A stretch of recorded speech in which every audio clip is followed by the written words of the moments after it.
Welcome to Oscar Sunday. I'm Austin Johnson, I'm Connor Eyzaguirre. and today I have a very, very special project prepared for Connor. It's a tournament of some sort, if you will, talking about some of the past episodes that we've had on this show, and talking about the best supporting actor category, specifically winners. So super excited to get into that in a little bit. It's gonna be a lot of fun. Uh, After that, we will do some awards for Come and Get It, 1936. This is the Ninth Academy Awards. This is the first time they introduced the Best Supporting Actor category, and Mr. Walter Brennan won the first of his three gold statues. Very, it's the only guy to ever do it. There's nobody else has three of those, and that's he cemented himself in Oscar legacy, Oscar history, and I like finding out about those things for myself. So we both watched Come and Get It on Amazon Prime. Decent flick. It's not great, but not bad. There's some fun stuff going on. It could have been a lot worse, with these 30s movies. We were just saying before we started recording, these 30s movies, you just never know. Sometimes it can be like a total crapshoot. So I'm happy to say that we both found something in it. Yeah, it's no Shanghai Express, but it's also no She Done Him Wrong. So it's like right in the middle. Exactly. That's a great point. I was going to bring up those two examples of it can go poorly, or it can, go in the middle, or it can go good. This one's in the middle. It's not something I'm probably gonna watch again, Yeah. or like I'm not gonna buy it, but I'm glad I've seen it. I'm glad I've seen this piece of Oscar history because Walter Brennan is one of the most winningest guys of all time. Yeah. And I got to see a little bit more of Edward Arnold's work, a guy who I uh, was introduced to when I watched You Can't Take It With You. And since then, I've really gotten to like this guy as a Yeah, 30s performer. Definitely a guy whose work I'm going to be exploring in the future. yeah. I hear that he's got like massive presence, big personality on the screen, and yeah, I'm also really into him, and he's somebody that we'll definitely be bringing up later during our awards. After we do the awards later on, we'll look at the Ninth Academy Awards and just kind of make fun of the categories. These old Oscar ceremonies. It's just like there's no rhyme or reason to what's going on. It's kind of fun to just look at. Yeah. But on before we have fun, I do think it's important to reflect on some things and reflect on some of the people that um, give us a reason to have conversations about movies, right? Um, Louise Fletcher passed away recently, right? We are recording this on Saturday night. I think she passed away on Thursday, was it? I think so. Or I think it was Thursday. She passed away at age 88 um, at her home in France. She passed away in her sleep with family like surrounding her. So that's like the ideal way to get sent off to wherever we go after this. And she's an Oscar winner for her role in One for the Cuckoo's Nest, Nurse Ratched, one of my favorite movies of all time. Certainly one of my favorite Best Picture winners, and one of my favorite Best Lead Actress winners ever. Louise Fletcher. I had no idea who she was till I saw that movie as a teenager, and she just has a tremendous hold on you in that movie and as a performer. And then you and I were just talking about how many people we've lost this year, specifically in the movie realm. Right off the bat, in my mind, the people I think of that I'm like, holy shit, that sucks, are like Peter Bogdanovich and Jean-Luc Godard and Sidney Poitier. These people mean a lot to me. They're a big reason why I've fallen in love with this stuff, and I feel fortunate to have like a place to talk about them, not just to mention their names, but watch their movies, watch their Oscar nominated or Oscar winning movies. You know what I mean? So it's been rough. The one truth that we all have while we're here on Earth is we're going to die at some point, and this generation, as they get into their 80s and 90s, it's just inevitable. And so you have cinema exploding in the 30s and 40s, and so of course these people who were working in the 60s, 70s, 80s, they watched it growing up, then they became the cream of the crop, and then they get old and then they die. And so we knew this was coming, right? Like that these few years have been rough as far as being a movie fan because you're like, oh my god, every fucking week there's somebody super important leaving us, and it's gonna happen. It's gonna continue to happen. We're gonna continue to lose this generation of amazing talent. So, just want to kind of talk about some of these people. Louise Fletcher is definitely someone that jumps out to me just because I'm so obsessed with her as Nurse Ratched. Who are some people that you this past year that you're just kind of like, God damn it, like just it hurts. I was and still am remarkably shocked about Ray Liotta. Yeah, yeah, That came out of nowhere, and it was weird that like Ray Liotta, James Caan, and Tony Sirico happened all around the same time. It was like a yeah, gangster like massacre, and that just really hurt me because I'm a big fan of kind of the gangster trifecta of The Godfather, Goodfellas, and The Sopranos. yeah, It's weird that that happened all at once, and then there was Gilbert Gottfried that yeah, came out of nowhere. That was a goddamn bummer. He was only 67. Funny motherfucker. Philip Baker Hall, amazing yeah, character actor. Like it's been just a nonstop like massacre, and I don't care for it. It's really bumming me out. yeah, yeah. I feel that, and the like cynical part of me is like, well, who's next? Like who's because it's just it keeps happening over and over. It sucks watching these people that you and I have gone back and studied and fallen in love with, as performers or directors or writers, whatever it may be. And yeah, I think that Ray Liotta one because he's younger than Yeah. when you get to age 90, you're Jean-Luc Godard, you've lived a full fucking life. You've seen everything like a person can see inside of a century. Ray Liotta did not, and that's like super unfortunate when that happens. And I definitely was hit hard by that one. I remember we brought up those guys, like you said, the kind of gangster trifecta there. We brought them up whenever that happened. I guess it feels like a couple months ago now. Yeah, it fucking sucks. I think it gives you, the way people are. It gives you a reason. If you haven't, it gives you a reason to go back and watch them or watch their work. Yeah. So that sucks, but that's just kind of the way it is. There is like they don't love you till you're dead or you're gone, type thing, and that's just how people are. We all have our own lives. We get really wrapped up in our own shit. Mm-hmm. So I'm like okay with that. Luckily, you and I will like care so much about it that we watch things like we did a episode on Eyes Without a Face, and we were talking about Jean-Luc Godard. Then like a week later, he died. You know what I mean? Like Yeah. I didn't wait till he died to like watch his stuff and like fall in love with that. Or Sidney Poitier, we like did episodes on his movies before he passed away. Peter Bogdanovich, we talked about The Last Picture Show literally weeks before he died. So like that's just like something that we care so much about. So we're going to be hit pretty hard when it's just like wave after wave. Well, I always take comfort in the fact that, these people left their mark on culture in such a Yes. powerful way that they'll never actually be gone. And we have an avenue here to explore their work consistently and as often as we want to, so that they never really leave us. And I'm very happy we have that. And, I want to honor these people in the best and only way that I really know how, which is this. Yeah. Which is this. That's right. And, you know, this project that I've set up is a way to honor some people who are not with us anymore and honor some people who are still with us and working. And also a way to kind of look back at our show, specifically Oscar Sunday, and kind of look back at movies that we tackled and conversations we had that I can still remember in my head. They still rattle around, and they're like really important to me. As your friend and as a movie fan, like these conversations and these people that I have in this tournament that I set up, I can pinpoint the episode and like why we talked about them.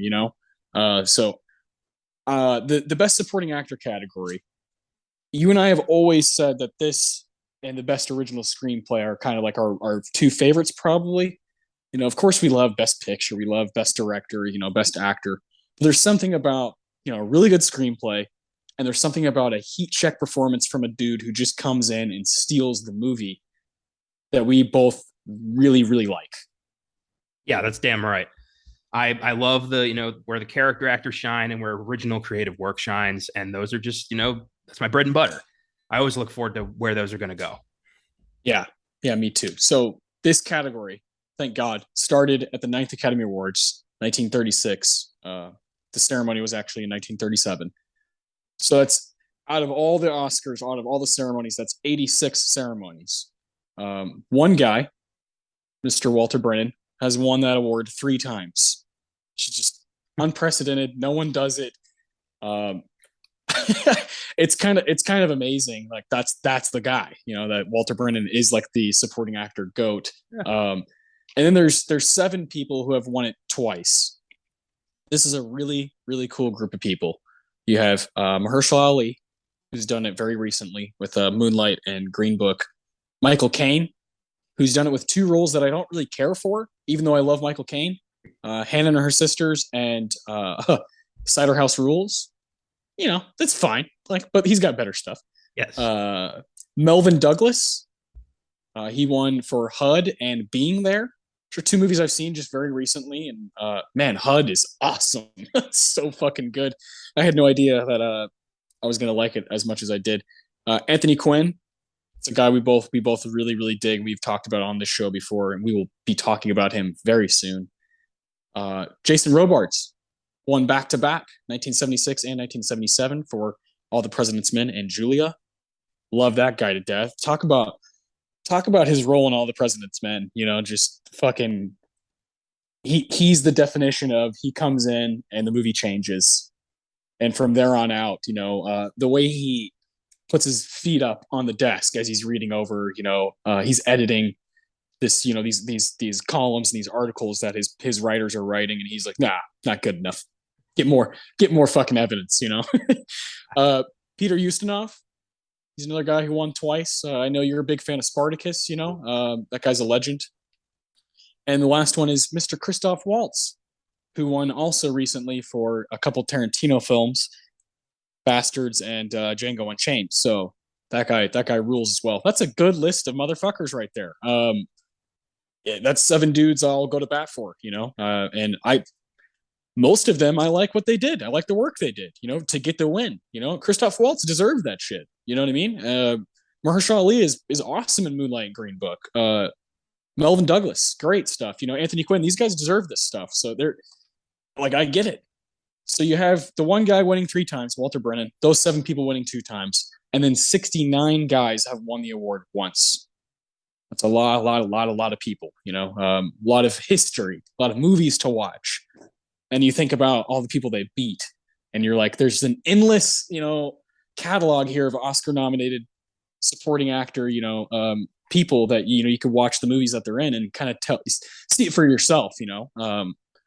I know you and I pay attention very closely to that category, and every year as the Oscars come closer and closer, I'm kind of like, that's the one I get most jazzed for. Very recently, we've seen some really amazing guys win that award. Troy Kotzer for Coda, and Daniel Kaluuya for Judas and the Black Messiah, and Brad Pitt for Once Upon a Time in Hollywood. Like it's a strong category, and you usually get something legit out of it. Sometimes they fuck up Best Picture, they fuck up this or that. I feel like Best Supporting Actor, usually they give it to someone who at least deserves a shot, deserves a little spotlight, Oh, damn right. When you were listing out the multiple winners, all I could think of was, imagine that heist. Yeah, exactly. Those 7 guys, come on. Yeah, because then you're combining, eras of acting. You're combining things that Peter Ustinov and Christoph Waltz in the same movie. That's too much to ask, honestly. So yeah, that's really cool. But some of those guys I named will show up on this this tournament. There's 16 guys here. I had to, at first I was like, let me just fucking break Connor. Let me pick the 16 ones that I think he thinks are the best and match them against each other and make him just fucking sweat. But then I was like, I think it'd be cool to make another bracket, just kind of like keep practicing and see which ones I think are the most unique. I made a bracket of 16 guys that we have talked about on this show at some point in the past. You know, we're on episode 121 here. We got a guy as far back as episode 8. Little Whiplash action.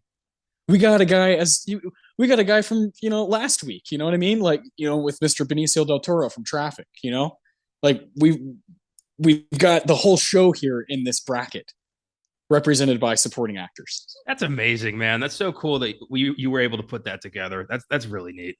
Yeah, I was up late the past couple nights just trying to like figure out what would be the most unique, and of course I tried to do it pretty random as far as how the matchups are, because I kind of know where your mind's at with some of these guys. I know which ones you dig and which ones you don't. So I tried to, space it out a little bit, give guys a chance, to get their conversation in. So we can start whenever you're ready, man. Fuck yeah, let's do this. All right. Matchup 1. Let's bring up Mr. J.K. Simmons from Whiplash. That was episode 8. We had no idea what we were doing with this show, and we were churning out these fucking banger fucking movies. Like, we came out of the gate with Pulp Fiction and, Rocky and Whiplash and On the Waterfront and Fight Club, these movies that we both adore. And honestly, one day we will redo, especially a movie like Whiplash, because we didn't even give awards out to it. We didn't know exactly what we were doing. We were both just like fucking stroking the movie. Like, yeah, I love this. We didn't know what else to do. It's just like, it's one of those things where we didn't quite know what Oscar Sunday was going to be. And now we do. And Whiplash will get its time. There will be a time. Maybe when Babylon comes out, fuck it. Maybe we'll fucking, I'd rather do that than do La La Land. You know what I mean? Yeah. I find it actually kind of funny, like looking at our entire catalog, the only show that was completely fully structured out the gate is Beyond the Bad, the one where we talk about shit movies, which is ironic. Yeah. Beyond the Bad has the advantage of seeing everything else. Yep. And being like, okay, yeah, I can take from you and make this thing perfect. And now Beyond the Bad's like 40 episodes in and just doing fantastic stuff. Okay, so J.K. Simmons, he's going to go up against Michael Caine, 1986, Hannah and Her Sisters. That was episode 110. We talked about Platoon. And with Platoon, of course, we went into the best supporting actor category, and our guy, Willem Dafoe, So Michael Caine won that year, and we both were like, nah. So I think I know where you're going with this matchup, but go ahead and talk about it. I feel like Terrence Fletcher would verbally disintegrate Michael Caine's character in Hannah and Her Sisters in less than 5 minutes. That guy was such a weenie, such a weasel little man. And I never understand. Like, there's this insane idolization of Woody Allen I've never understood when it comes to the Oscars. And it's not just screenplay. It trickles down into every other category. Yeah. And that's bullshit, especially when Dafoe and Berenger are acting their fucking asses off in a movie like Platoon. So absolutely J.K. Simmons takes this. It's no contest. I love Michael Caine too, but I mean, if I were, I'd want to be rewarded for my best work, not for like Woody Allen's latest piece of shit. Okay. So yeah, I love that. Michael Caine. Yeah, I'm like on the exact same page as you with Michael Caine. We do not want to bash him here. We're just kind of bashing that role got him one of his 2 wins. It just sucks because his 2 wins, like the other one's worse. The Cider House Rules, his accent's a joke. He doesn't even look like he's trying. The movie's not very good, but he's a guy who's got, he's got multiple nominations. He was up for Alfie, 1966, Sleuth, 1972, Educating Rita, 1983. He won Hannah and Her Sisters and Cider House Rules, and then he was nominated again for The Quiet American. He's got 4 Best Lead Actor nominations and 2 Supporting Actor wins. So like this guy's got a huge resume. It's hard to stack those up. The other stuff's just better. He was, I think he was way better as a supporter in the Dark Knight trilogy. Yeah, 100%. Like that should have, if he's going to get a nomination for anything, I would have given him one for Batman Begins probably. Yeah, I agree. Whereas J.K. Simmons, it's one and done, baby. It's one and done. It's his lone nomination, his lone win, and that's just fine. He was nominated for being the Ricardos last year. Oh yeah, I forget about that one. Just last year. Yeah. I forgot about that movie It already. wasn't a very well earned. It was more like, hey, he's a past winner now, so we got to pay attention, which is kind of bullshit. Yeah, yeah. But I forgot about that movie altogether. yeah, a lot of people. Um, Aaron Sorkin, you're so much better than what you've been doing lately. Uh, but I find it just amusing that J.K. Simmons basically had to buy like 3 cabinets to just fit all the fucking awards he got for Whiplash. Right, that's his baby. Yeah. And this Oscar is smack dab right in the center of that just incredible ensemble there. So yeah, it's one of the most deserved Oscars in history and a truly frightening, unforgettable character. Yeah, yeah, one of my favorite supporting wins of all time. So he's going to be tough to beat. Let's see. We'll go to the other side of the bracket here. Next matchup. Here's another one that I just feel like is going to be really easy for you. We have Mr. Javier Bardem from 2007's No Country for Old Men. That was episode 85. We talked about that movie on a Best Picture showdown. We basically talked about No Country and There Will Be Blood for like 2 hours. My favorite, like head-to-head Best Picture showdown of all time. Not just on this show, but in the ceremonies of history. I think those two movies on almost any given year have a say in winning that award. And Javier Bardem just absolutely lights out as Anton, right? He's another frightening villain. Him and JK are really going for it as like two of the best villains of the century. So, his matchup, it's tough. His matchup is against George Chakiris from West Side Story, 1961. That was episode 80. We talked about West Side Story as a Best Picture movie, Best Picture Showdown, 1961. Both of us had West Side Story, I believe, fourth on our list. I think we had the exact same top 5 from that year, which would be Fanny, number 5 by a landslide, West Side Story, Guns of Navarone, The Hustler, and Judgment at Nuremberg. Damn. Yeah, we both had the exact same 5. I remember that because that was a unique episode because we both feel very strongly about Judgment at Nuremberg, and we both really like The Hustler. And Guns of Navarone's pretty cool too. Yeah, and West Side Story is a joke. This is basically a actual, Hispanic Latin actor versus a Greek that they painted brown. So interesting. Yeah, not my cup of tea. West Side Story. What's funny is this movie, West Side Story, has it's like one of the biggest Oscar movies of all time, and here we are on Oscar Sunday. This show, and we just bash the shit out of it. That's because I feel like everybody who idolizes West Side Story is either 90 or has not seen it. Yeah, and then I don't know, people who like kind of skip over the brown face thing is just like, okay, well you're being unfair. You're being unfair because if there's a movie out there that you don't like that does something politically completely incorrect, you're going to attack it at that perspective. Like, oh, this movie did blackface, or this movie had this racist character, or whatever it may be. But because you like it, you're like, yeah, let's not talk about that. It's like, no, let's talk about it because it matters. Yeah, exactly.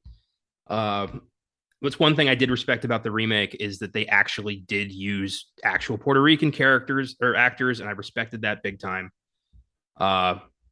Anyway, Javier takes this by a million miles. I mean, come on. Yeah. I don't have any beef with George Chakiris, but I feel bad they painted him up. Yeah, I do too. It's like not technically his fault or whatever, it's just the way it went. He's fine in the movie. He's the leader of the Sharks, and like I think I don't fucking remember. Yeah, sure. I'm pretty sure he is. I also just don't care. Like, I'm not the person to ask about like musicals from that era. I just don't care. Like the Jets versus the Sharks thing, I don't care. Like, it just doesn't matter to me. It's not a big deal to me. Watching guys dance and fight, like, but not really fight. I'd rather watch The Godfather. God, although they all bleed together, they're all similar stories, and a lot of them have a lot of racist shit too, which I find kind of weird. Like, I see that in musicals more than anything else. Yeah, Yeah, agreed. So Javier Bardem moves on. He's a four-time nominee. Before Night Falls in 2000, he was up for Best Lead. He won for No Country for Old Men, Best Supporting. He was up in 2010 for Beautiful, Best Lead Actor again, and then Being the Ricardos. Here it is again, just last year. So, yeah, God, Being the Ricardos, getting brought up twice is crazy. Yeah, we might be the first people to talk about that movie in like a year. I think you're right. I think you're right, my man. Okay. This one's I think is in my opinion kind of a landslide, but it's a fun one to talk about because you got on one side you have Gene Hackman from Unforgiven 1992. That was episode 60, another Best Picture showdown where we both got to talk about Unforgiven and fucking A Few Good Men, Howard's End, The Crying Game, and fuck, what's the other one? What's the fifth movie from 1992? I feel like I like it I fuck. Mm. because Yeah, I'm getting it right now.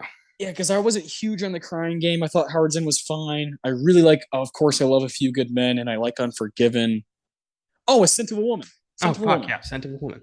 Yeah, I think you ended up putting that like number one or two. I think my number one was A Few Good Men. Same. I'm Yeah. pretty. I think it was like number three, but I liked Scent of a Woman way more than I thought I was going to like it, and that was Yeah. so. Yeah. So that was we got to talk about Gene Hackman. He's one of those guys. It's like he has almost too much screen time to be calling him a supporting actor in Unforgiven. He is fucking lights out in that movie, and he's going up against the man we're going to be talking about today, Walter Brennan, 1936. Come and get it.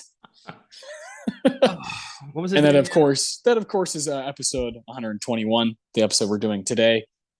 His name is Swan. Swan Bostrom. Yeah. Okay. So Let's get into it. Gene Hackman in Unforgiven, he didn't need to be there. He didn't need to go that hard, but I don't think he knows how not to go that hard because he's Gene Hackman. Yes.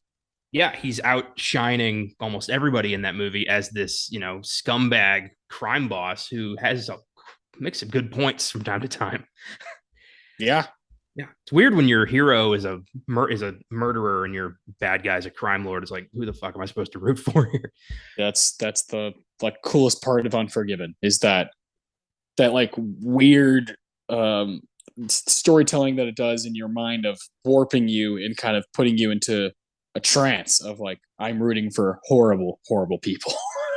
I love the way that movie just kind of shows that there are no real heroes of a chaotic world like that. Everyone just does what they need to do to survive, and some people will do way more. Some people are capable of way more than others. I wish more westerns took that approach because so many westerns are black and white, and I don't mean like filmed black and white. I mean like morally black and white. But yeah, Unforgiven broke that fucking mold.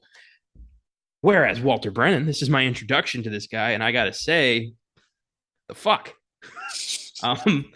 this fucking horrible Swedish accent. He's this annoying kind of parasitic character I don't really care for, and Gene Hackman, like by a lot, takes this one. Yeah, this is kind of a landslide here. Gene Hackman, this guy, I fucking love this guy. He's nominated for Bonnie and Clyde, 1967. I Never Sang for My Father, 1970. He won Best Actor in a Lead Role for The French Connection, a Best Picture winning movie. He was nominated again in 1988 for Mississippi Burning, and his final nomination and final win is Unforgiven, 1992. He's probably one of my 10 to 15 favorite guys to ever do this. I'm obsessed with him from Bonnie and Clyde to like the Royal Tenenbaums. I'm just everything in between is gold to me.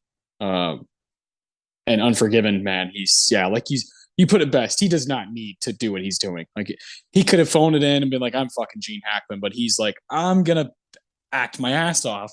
I'm gonna be better than everybody in this movie. Including Clint Eastwood and Morgan Freeman. He's like, I'm going to outshine all of you. And he did. The thing I've noticed more than anything doing this show is I think the thing I respect above all, especially with performers, is a work ethic. These guys, Gene Hackman, baby. Yeah, it's my job, and I'm going to do it right.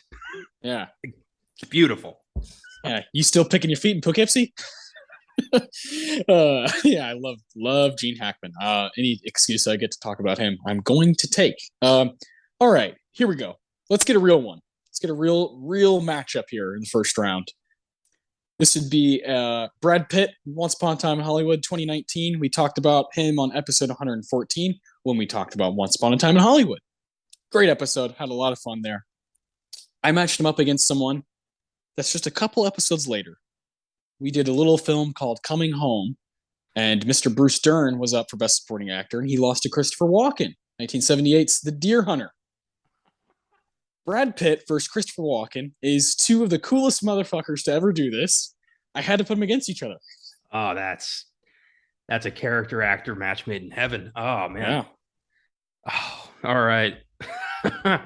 Brad Pitt in Once Upon a Time in Hollywood is just kind of taking like the Robert Redford mold, adding his own spin on it, and just creating this really cool character who you 100% believe has gotten away with murder and is just there to help. It's like he knows he got away with something horrible, so he's like dedicating this next half of his life to like I'm gonna be Rick Dalton's go-to guy. Yeah. Anything he needs. If I gotta get pick up his car or murder hippies for him, I will do it. And he's great. He's just such a cool character. He's suave. He's awesome. Throws Bruce Lee into a car. Yeah. Fantastic. Yeah. And Walken in The Deer Hunter is such a disturbing performance. This character is just so fucking sad. Just everything he goes through and what he ends up as because of how he's so fractured by what he's been through. It's such a believable and fantastic performance. Oh, man. This isn't fair. Yeah. Because this is why we do it. Because I think he is doing a bit more, I'm going to give it to Walken. I figured that's where you'd end up going, even though you have to kind of talk yourself into it type thing because this is a good matchup. It's two different styles for sure, but two guys who have the same kind of charisma of just I'm always going to make the movie better, whether it's silly or not. Christopher Walken. One of the things I point out about him that's like it's just like unfair how good he is. It's like there's this movie directed by Barry Levinson called Envy with Jack Black and Ben Stiller.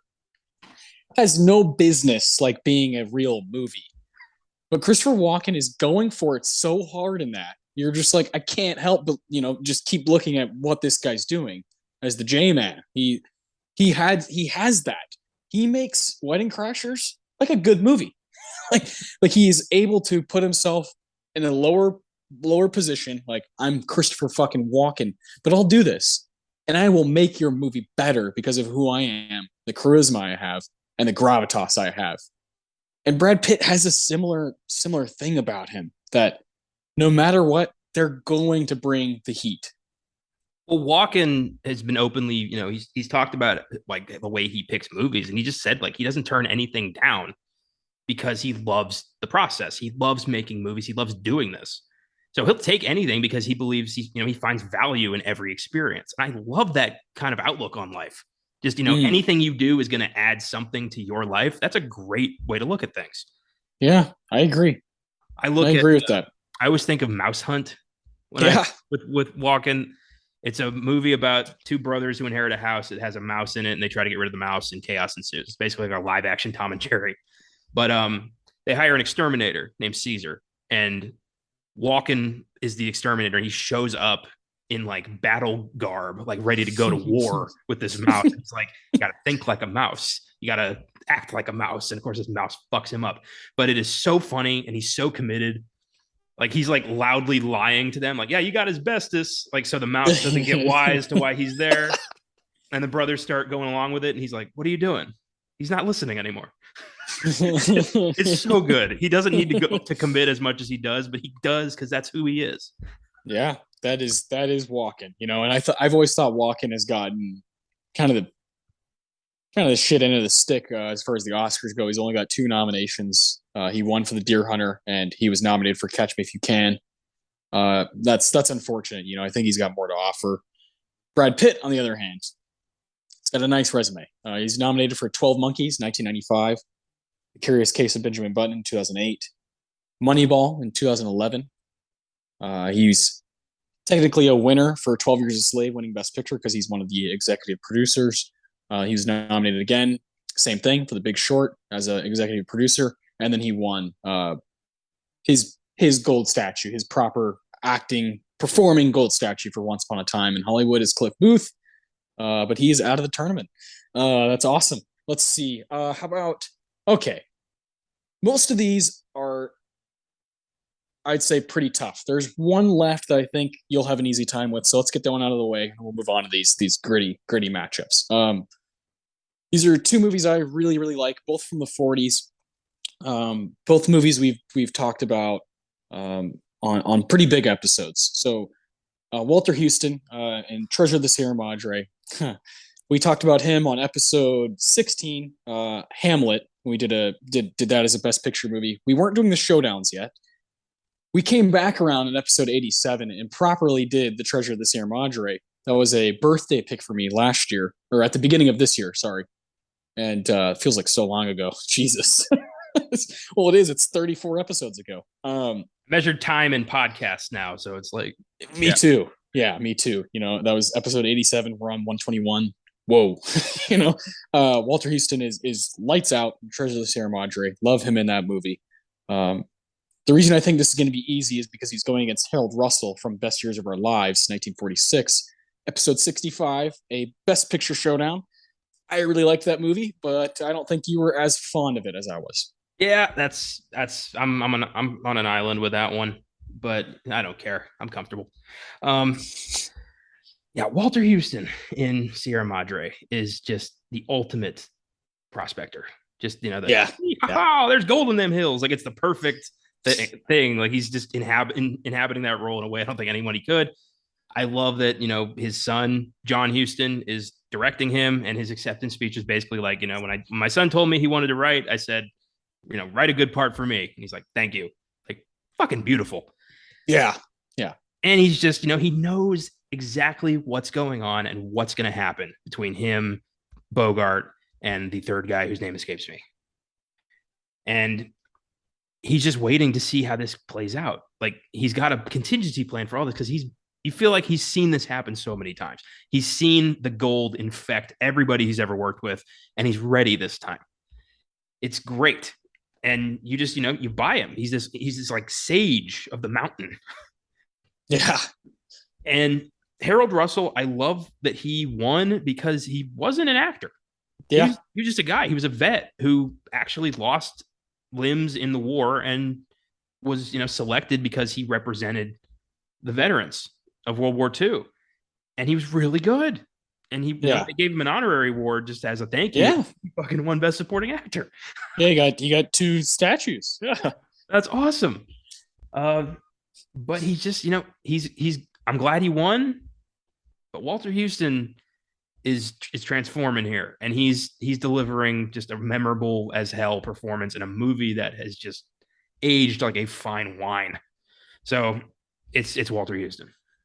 Yeah, I agree with you for basically all the same reasons. And that third guy is Tim Holt as Curtin and Treasure of the Sierra Madre, Walter Houston as Howard, and of course Mr. Bogart, and one of my favorite snubs of all time as Fred C. Dobbs. Love that movie. To be fair, when you're the third guy between Walter Houston and Humphrey Bogart, people aren't going to remember your name.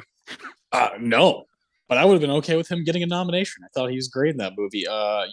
Big fan of that one. It's become one of my 10 favorite movies of all time, thanks to this show, thanks to you finding it at a gas station and buying it for me on DVD. That was a nice surprise.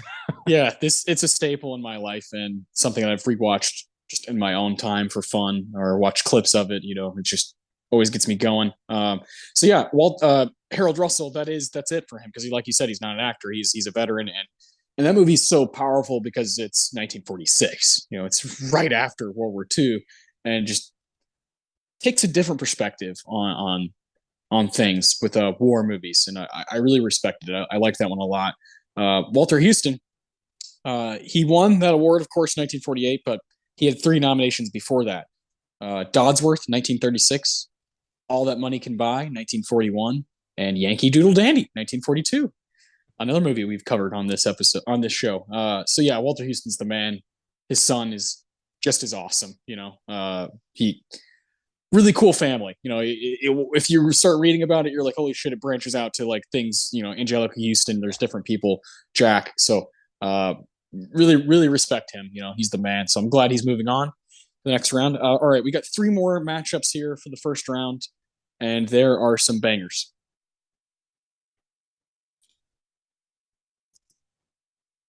Next up, we got a big time throwback, episode 15, Mr. Alan Arkin from Little Miss Sunshine, 2006. Is there a funeral home around here? Love that episode. Love that movie. It was so much fun to talk about that. That's one of those movies where it's like, oh my God, we have a place to talk about a film like Little Miss Sunshine that doesn't really fit any specific genre or isn't a horror movie to go. We couldn't talk about on Filmgasm or anything, so it's like, oh, that movie has a home now. We can talk about movies like that. These kind of underrated kind of David versus Goliath stories where it was made for very little money, did very little budgeting for a big production. It was like, let's just make a good story. Let's get some good actors. Let's make a movie here.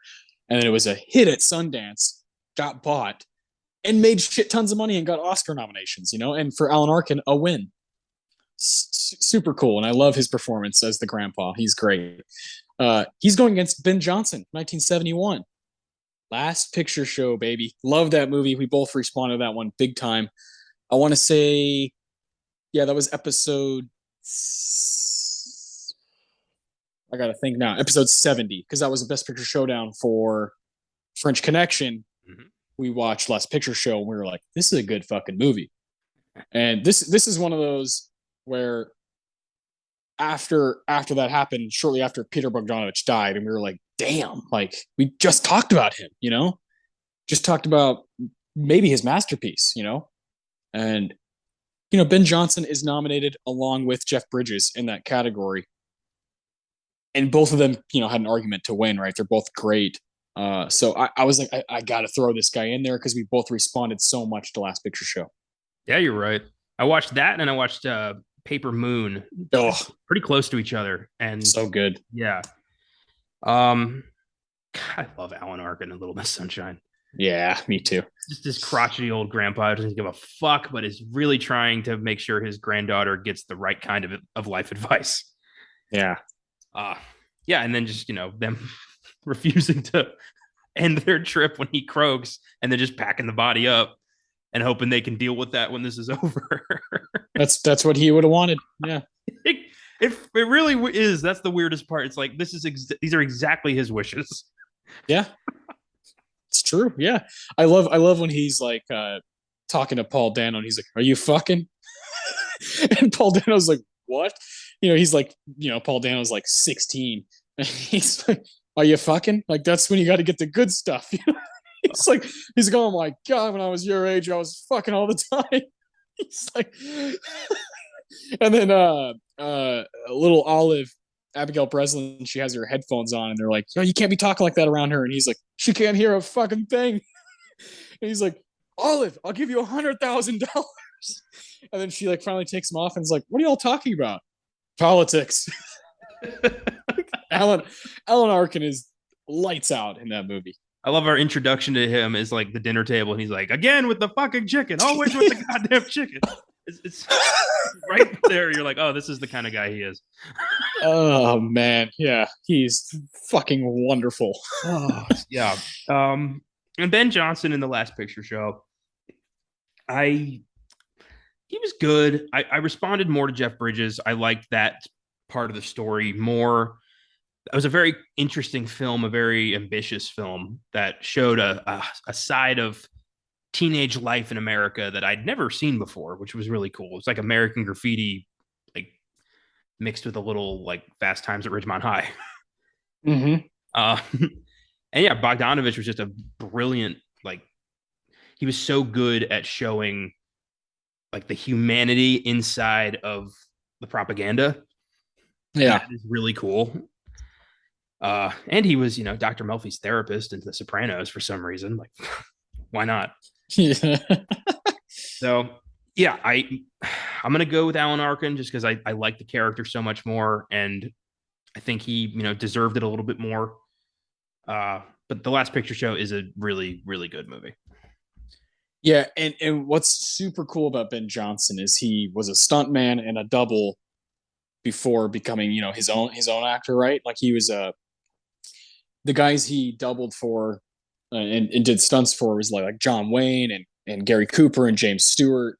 Like he was like really really liked by people, so it was like fun to have him on set. Kind of opposite of Cliff Booth, right?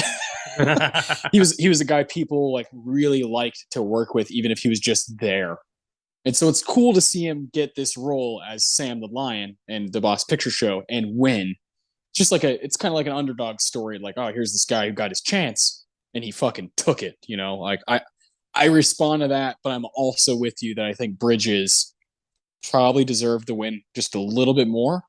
Like he gives that movie an oomph that is like he like tore me to pieces, Jeff Bridges, in that movie, and I'll never forget watching that movie and talking about it on this show. Yeah, Jeff just got sidelined so many times until '09, but Yeah. I'm glad he did eventually win one. And yeah, but yeah, I do want to say real quick, my favorite thing about this show is the insane scope of the kinds of films we get to talk about here. Like we get, the goofy comedies, we get the historical epics, we get the occasional horror movie, we get the indie darlings, we get everything. Yeah. It's as long as they have that little touch of gold. It's Yeah. so cool. Yeah, yeah, it's great. Going from Little Miss Sunshine to the Ten Commandments to Gladiator, like cool, sign me up. Fucking awesome. I'll do that show. Alan Arkin, Ben Johnson, that was it for him. That was his one nomination, one win. But Alan Arkin was nominated for The Russians Are Coming, 1966. It's a movie I've always wanted to see. Never been able to check it out. 1968 again for The Heart is a Lonely Hunter. And then there's a huge, huge gap, almost 40 years. And finally, he comes back around with a win for Little Miss Sunshine, and then he was nominated again for Argo in 2012. He's got a nice little resume. Couple 60s movies, and then a couple, more recent movies. And Little Miss Sunshine's always been my favorite thing he's ever done. So I'm glad he won for that. Next up, here we go. This big gap. We're going 2016 and 1953. Both Best Picture Showdown movies we've done. One of them is Moonlight from Mahershala Ali as Juan, and the other one is 1953's From Here to Eternity, Mr. Frank Sinatra. That's an interesting matchup right there. Yeah, I thought so too. I was like, yeah, two completely different people. All right, Mahershala Ali. He has just exploded onto the award scene really fast. And yeah. I love that he's already got two. One a little bit more deserved than the other, but that's not for today. I already liked him because I was a fan of House of Cards. And he plays Remy, like a lobbyist guy who gets, into some bad shit. And he was just a smooth talking, like really cool guy. I believe that he would be able to sell anything in Washington. Mm. And then to play this character of Juan, this just, drug dealer with a heart of gold who wants to do the right thing by this pretty much abandoned child, the only father figure he's got. It's just so heartwarming and touching. And he's barely in the movie, but his presence is felt throughout the entire thing because of the lessons he was able to put on this kid. It's a great performance. And Frank, chairman of the board, From Here to Eternity, this is the movie that he allegedly had the mob get him involved in because, we've all seen The Godfather. That is what they were talking about. Yeah. Yep. It's crazy. It really is. And he's pretty good. Like, I get why he won. He's a delightful little guy. But, when you're going up against Burt Lancaster, you better bring your fucking A game. Yeah. And Montgomery Clift. Yeah. Yeah. Like bring the heat, buddy. Yeah. I'm going to give this to Mahershala because I think that he added more to the movie than I think Frank did. From Here to Eternity, but frankly, it's just like everyone else is better than him. And that's not really, I mean, he's Frank Sinatra. We all know what his main skill is. I'm glad he wanted, I'm happy he wanted to be an actor, but you didn't need to. Yeah, no, you were fine elsewhere. Yeah, you were doing just fine. Yeah, Frank Sinatra though, he's got a couple nominations from Here to Eternity, and then a couple years later, he was nominated for The Man with the Golden Arm, 1955, and he won the Humanitarian Award in 1971. Yeah, okay. Mahershala Ali has the win for Moonlight and the win for Green Book, two nominations, 2 years apart, and two wins. And I would say he's going to be around for a very, very, very long time and has a chance to rack up more and more awards. I'd love to see him get more lead roles, right? Yeah. See if he can crack that best actor category. But man, that guy, like, talk about someone you can't look away from. You're just enamored by him. His presence is super strong. And Juan, me, it's like one of my favorite characters that you can possibly bring up in conversation with me. I love Juan. He's in the movie for like 13 total minutes, but the rest of the movie you feel it like drastically, and that's the mark of like a wonderful supporting performance. The very definition of heat check. Yeah. And I mean, he's fairly like new to the game. Like he's just starting out and he's already catching up to Walter Brennan. So like I feel like he's the guy who could eclipse him. Yeah, it's kind of crazy. I mean, he like Mahershala Ali is also a real handsome guy. I can't believe he's almost 50. It's fucking crazy. Yeah, I thought he was like in his 30s. Yeah, he's born in 1974. He looks like he's 38. What the fuck? Never mind. No, he's a late bloomer. He was a late bloomer. He didn't come on the scene till about a decade ago. House of Cards is big for him. Place Beyond the Pines. He had a role in The Curious Case of Benjamin Button. He of course does Luke Cage in 2016, and Moonlight was a big movie for him, and now he's going to be fucking Blade. So yeah, I'm super stoked. I love that guy to death. He's one of my favorite guys working right now, and if I were to start a cast, he's one of the first few names I would be like, well, like we got to have something for him, whether it's 5 minutes or the whole damn movie. That guy is gonna do his job. Yeah, I feel like if you had like Hollywood clout and you were writing a movie, you'd be writing a character for him. Yeah, I see that absolutely. Yeah, and the whole heist thing. That's the guy I want on my heist team. Is Mahershala Ali. All right, last matchup of the first round. Can't wait to see where you go with this. This is going to be really cool because if I remember correctly, on episode 105, when we did The Godfather, a little man beat three fuckers from that movie, Mr. Joel Grey from Cabaret, 1972. And we both were like, yeah, the guys in Godfather are great. But this guy is Cabaret. Like, he is putting on a literal show in that movie. I have him matched up against the movie we did last week, or the episode we did last week, sorry. Traffic's Benicio Del Toro from 2000. Oh my God. Yeah, this is a good one. That's cool. It really like shows me just how far I've personally come as a film buff and the films I've gotten to throw into my own personal canon because of this show. But Cabaret and Traffic a year ago were complete mysteries to me. Yeah, that's a great point. Those showdowns really force you to watch things you probably wouldn't have. Yeah, I never would have watched Cabaret, but fuck, it was good. Yeah, Bob Fosse. Oh, and it's cool. These two guys are kind of like playing to their strengths in these two respective movies too. You got Joel Grey as this, flamboyant master of ceremonies, and Del Toro as this hardened Mexican police officer who just has been through so much crazy shit. Yeah. Oh man. Oh, God damn. This is tough. This is probably the toughest one. This one and that Brad Pitt versus Christopher Walken. Like, these are the two toughest from this round. Yeah. Okay. I like that Del Toro actually had to learn how to speak Spanish to do this role, and he learned it in a very believably fluent way. Whereas Joel Grey is literally just owning it, like taking this potentially goofy character and just making him like king of the movie. It's so cool. Like the Master of Ceremonies is hilarious. He's scary. He's endearing. He's awesome. You can't wait for him to come back on screen. I'm giving it to Joel Grey. Okay. I like that. That's cool. I'm a little surprised, but I like that you're not taking recency biased and you're thinking about, all right, how did he affect me, Yeah. when it happened? Benicio Del Toro is, of course, a guy we both really, really like. Joel Grey, this is a one and done type. Like, I don't know what else he's capable of, but he's damn good in that. I saw him play a very scary villain in Buffy the Vampire Slayer. Oh, you brought that up, didn't you? When we, yeah. That's how I was introduced to Joel Grey. So this really showed me the insane range that he has, and I don't really understand like why he's not considered one of the greats, considering what he's capable of.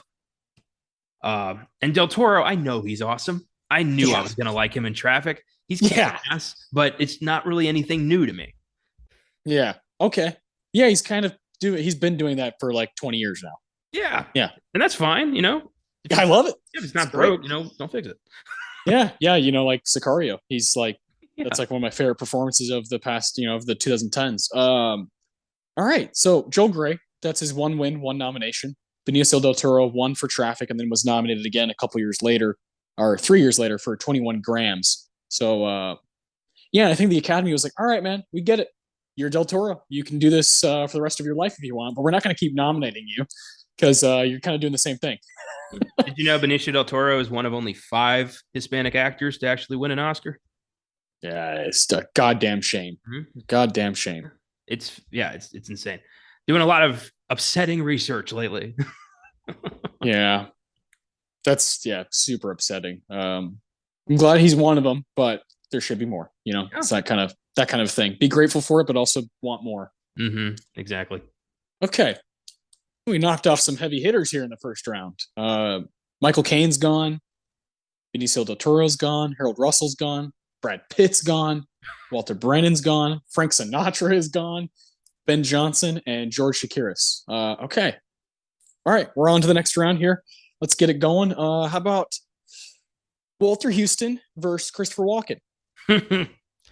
All right. Sierra Madre versus Deer Hunter. Similar stories. Yeah. Men pushed to the brink because of their own insane choices. Yeah. Interesting. I'm gonna give this to Walter Houston. Okay. I think we both are just like, yeah, that's one of our movies now. Sierra Madre has really just, mined its way into my heart like it's looking for gold.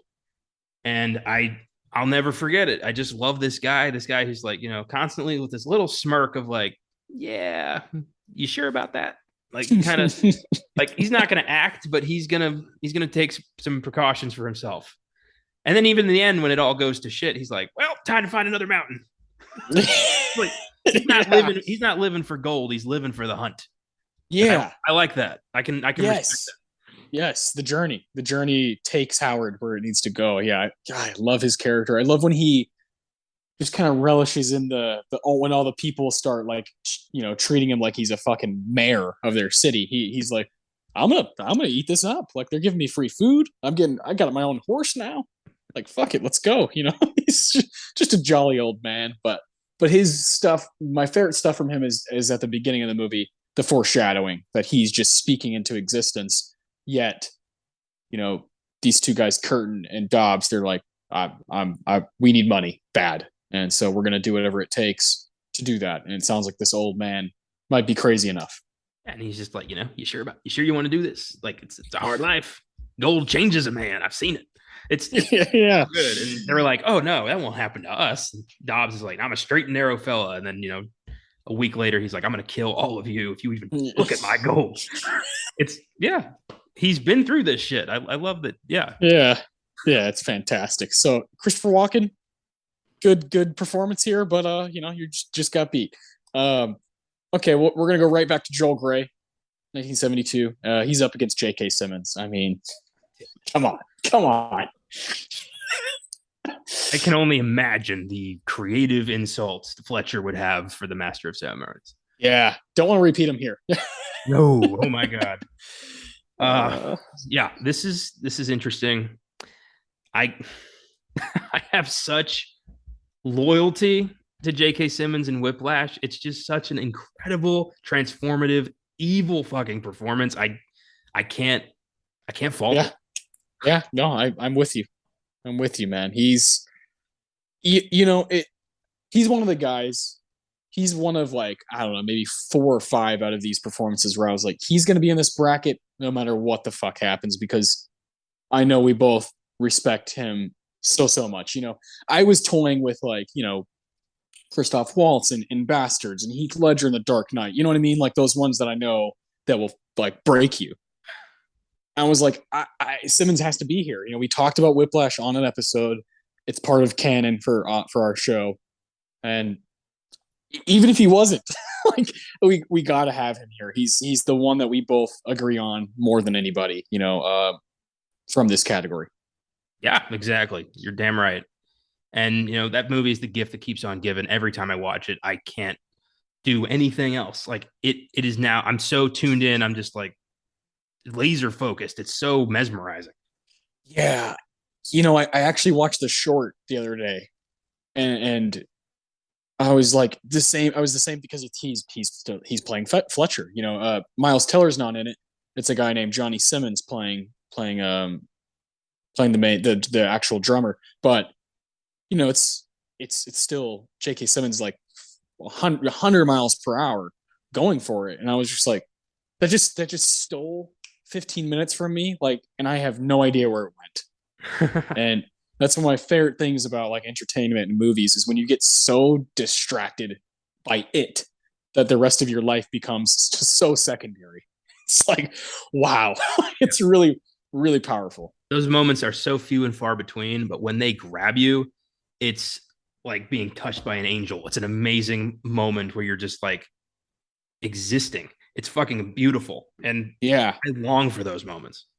yeah. It's a drug.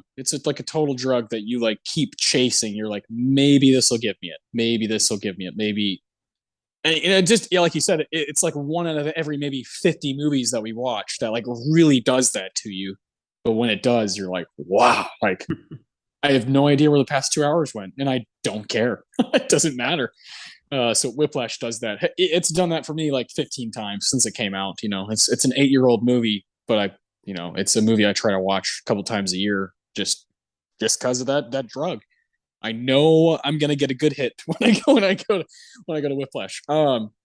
Here's a good one. I think I know where you're gonna go, but I do like the matchup. 2006 versus 2007. Alan Arkin versus Javier Bardem.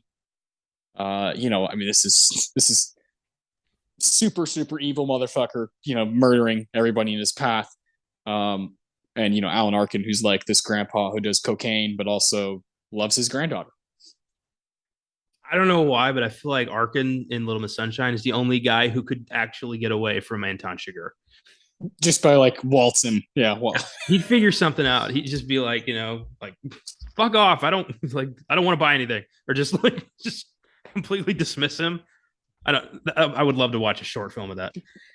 me too. Yeah, In terms of performance, Javier is turning in a career-defining moment here that introduced, introduced me to him as a performer and just made me fall in love with this guy's career. And I've been paying attention ever since. So yeah, with that movie, Javier Bardem became one of my favorite actors. yeah. I feel the same way, and I think most English speaking fans like this was his coming out party to like especially the western part of the world, especially in America. Yeah. It was Javier Bardem. He's in this Coen Brothers movie. The whitest guys ever making a movie about a cat and mouse game that has an argument for being like one of the best cat and mouse movies of all time. Won Best Picture. He won Best Supporting Actor. He's getting the very best we've ever seen out of Josh Brolin, and it is a lights out performance that has some of the coolest scenes by just his dialogue, just the way he delivers, you know, the of course the like the gas station scene is like cemented in time and history. And I mean, Alan Arkin's great, but this isn't really a contest. I love those long stretches with no dialogue. Like Anton doesn't need to say anything. He doesn't. You get the vibe that No. he doesn't even like to. He doesn't like to talk. He hates having to interact with people in any way. Yeah. To him, they're all just lesser cattle waiting to die. And Yeah. he just is in his own head. He's planning his own shit. And if you're paying attention, you can figure out the plan as he's doing it. And there's always that moment of like, oh, that's what he's up to. And I love the Coen's approach to that with No Country for Old Men. Like they're so good at telling you exactly the right amount you need to know at all times. They've always done that so well. Yeah, they don't spoon feed you, but they also aren't gonna like leave you in the dust. And that's like such a tough balance to find. And as I've gotten older, I've just realized more and more like they're some of my favorite people ever to ever do this. And No Country is probably their masterpiece. It's probably the one where you're like, I like Big Lebowski more. I laugh a lot harder at that one. And in Raising Arizona, of course, and Fargo's great. But there's something about No Country where you're like, no one else could even touch what they're doing here. No one else. Like no one could even come close. And choosing to not have Carter Burwell come in and do a score for it. Fucking Tommy Lee Jones, like all three of those guys are just batting at 1,000%, and Woody Harrelson too. You know what I mean? There's four guys going for it, and Javier is the best of all four of them. That's really saying something. Yeah. Yeah, it's such a special movie and so mind blowing and like you can't help but get invested and you just like every character pops. Those little moments like when Moss finds the money and he's just like just kind of like grunting like shit. Like now I gotta deal with it. Now this is happening. This is a part of my life. That's my one of my favorite lines from the whole movie is when he's laying in bed and he's just staring at the ceiling and she's like he gets up and she's like, where are you going? And he's like, fixing to do something dumber than hell, but I'm gonna do it anyways. Yeah. Fucking love it. Oh, when he walks in with the suitcase, she's like, what's in the case? He's like, it's full of money. She's like, ha ha, real funny. Yeah, yeah. God, I love that movie. Probably the best Texas movie of all time. Yeah, it's so good. I could talk about it all day, obviously. And that episode 85, I'll never forget that one. Talking about that, and There Will Be Blood, two of the greatest American movies of all time. And Javier Bardem's a big part of that conversation. All right, we got one more matchup in the second round here. Mahershala Ali, 2016, episode 35. That was our third ever Best Picture showdown. Pretty crazy. Going against Gene Hackman, 1992, Unforgiven. This is a cool matchup. You got, this is tough because this is where like the category, it's hard to like, what do you weigh? Because Gene Hackman's in a lot of Unforgiven, and Mahershala Ali's not in Moonlight that much. It's true, but you feel it. You do feel it. But little Bill Daggett, man, he's the boogeyman of the American West in Unforgiven. He's just this monster. Like when he's just kicking the shit out of Richard Harris, and it's just like, get out. It's like, fuck, man. Yeah. Literally beating the shit out of like the pulpy Western cowboy shit. Just like, this is bullshit, and I'm gonna destroy it in front of everybody to show you what real evil really is. And that's just, how do you ignore that? Yeah. And it's just such a satisfying, moment when, the real Bill Money comes out and it's like, I'm taking this entire town down for what they did to my friend. It's like, channeling that darkness for good in a weird way and then just blowing him away. What does he say? Like, somebody's like, he was unarmed, and Money's like, well, he should have armed himself. Yeah. God, what a cool movie. I love Unforgiven. Yeah, I'm giving it to Gene Hackman. Yeah. This one's really hard for me. Two of my favorite guys, but if I'm going based on that performance, I mean, how can you not go a little Bill? My favorite scene is when they're in the jail cell and he's just just talking. He won't shut the hell up. But the things they're saying, they really stir you up. They really make you think. And Hackman, that is such a luxury to have in your Western, is that guy at that age, at that stage in his career, playing a supporting role. Like, that's unfair. Yeah, he just, I'm sure it was probably the chance, to work with Clint Eastwood, Yeah. which is great. But again, I just love that he did commit. He did turn in this, all-time great Western villain that is so slimy, but so oddly seductive in the way he controls this town. It's brilliant. Yeah, God. Ah, love it, man. This is great. We got a final four here, and these four are fucking awesome. We have J.K. Simmons versus Walter Houston and Javier Bardem versus Gene Hackman. Which one do you want to start with? All right, let's do Simmons and Houston. Okay. 1948 versus 2014. Man, this is great. So we've got, Walter Houston, just being a awesome prospector and the smartest man in the room at all times, which is always a cool character. And then you've got Fletcher, who could give a rat's ass who the smartest man in the room is, as long as you're on his fucking time. And yeah, I think we all know where this is going, but it's going to be J.K. Simmons here. Yeah, that's exactly right. I love the commitment to just absolute sadism when it comes to teaching. Like, and the most fucked up thing is he gets really effective results. Like, you can't argue with that. That's the worst part here, is like what he's doing is horrible, but he is creating amazing musicians. Yeah. I mean, that the coolest part of the movie is that ending when Miles Teller's just like, he cues he's like, everybody back off. It's my time to shine, because that's what a jazz musician does. They step into like that little opening that you find and you take, and he's like, I'm taking it. Everyone else fuck off. And that's when J.K. Simmons does that thing where he's looking at him and he's like waving, like, let's fucking go. Like, I got gold out of this kid, whether it be that he wanted the kid to succeed or he wanted to succeed as a conductor. There's like so many ways to like read that ending, but it created great art. Yeah. And like that might be the whole point of the movie, is Damien Chazelle's like, hey, sometimes like people are going to get fucking hurt. Yeah. He's a prospector too, mining for gold all his own. Yeah. Yeah, and I love that ending. Is just, every time I watch it, I come away thinking something different. Like, oh, yep, Miles Teller beat him. He won his own way. Or no, Fletcher broke him to the point where, he owns his ass now. It's completely different every time.